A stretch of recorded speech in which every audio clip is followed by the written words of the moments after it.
So I just want to do a quick rundown of what the initial setup and a turn would look like.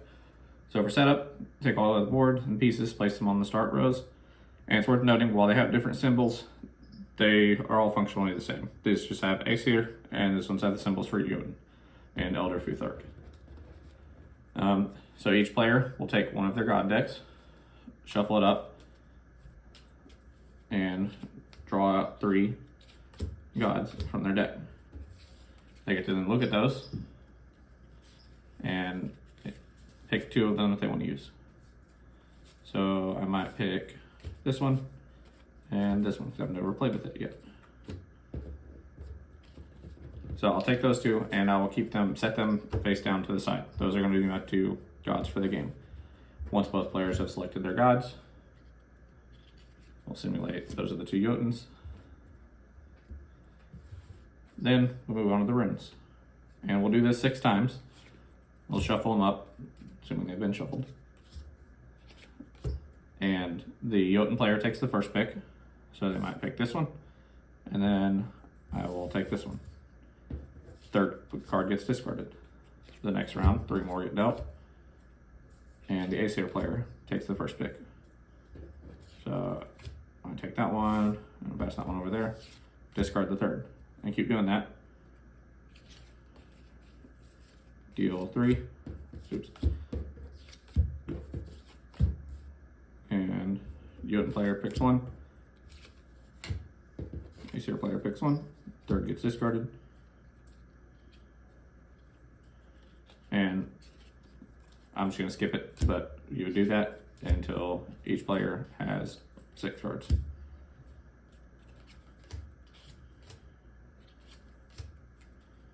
Now that all the draft has been done for the runes, each player looks at theirs and picks one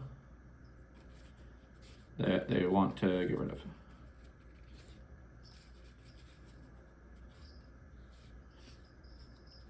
So I might say I want to get rid of that one, and arbitrarily the other players can get rid of that one. So you'll each end up with 5. Now that both players have theirs, they all get laid face up. Both of the god cards get revealed, and both players do this. And the whole game is played with runes and gods all face up. Move these over here for now. And reveal both of mine. Now, on your turn, simple. You pick a rune, turn it sideways, and do what it says. This one moves forward 1 space. And we also move one of your warriors adjacent to this warrior. So I'll turn that one sideways, offering it. The Jotun player might pick, normally the Aesir player would go first, but you know, for display. Pick this one, move it forward, and then one that was adjacent to it gets to move as well. Then it move on to my turn.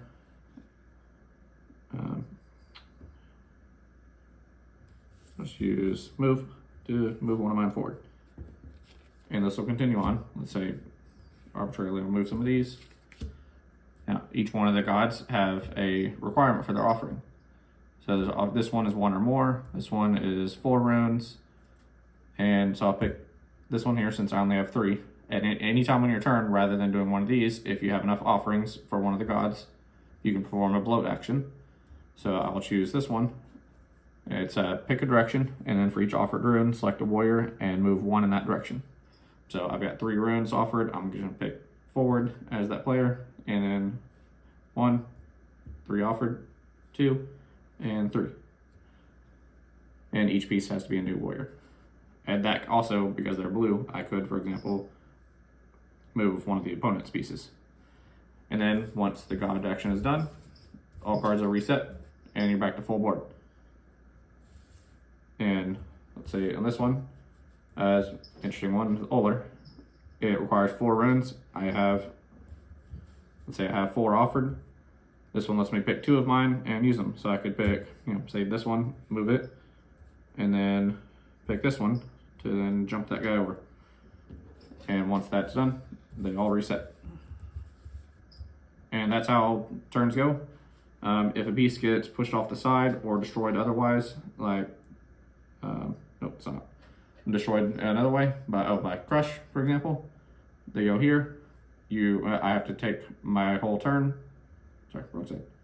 Take the whole turn, and then the next turn it can return to one of these empty spots. If board looks like this and there's no spots, then they can't return. As soon as they're able to, at the beginning of the next turn, they're able to, then you can return the piece. And that's about it. And it goes until you have any 3 of your pieces have all reached the end of your opponent's board.